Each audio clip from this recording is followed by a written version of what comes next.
months after the man has contracted Zika, completely recovered, but is still living in his reproductive tract.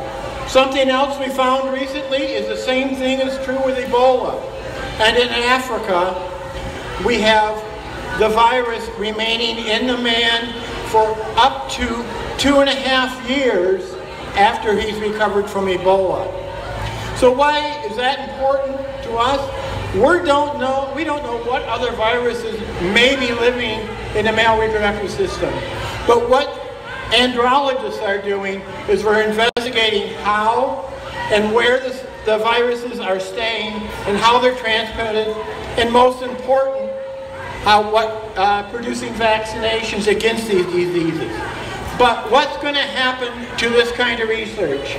The Centers for Disease Control and Prevention funds the research to look at emerging diseases. If the ACA is repealed, if Obamacare goes away, $986 million that studies emerging epidemics will go away. That program in the Centers for Disease Control is completely funded by the ACA. So the cut in that, or taking that away, will certainly affect all of us. It will affect Zika research, Ebola research, and other emerging diseases.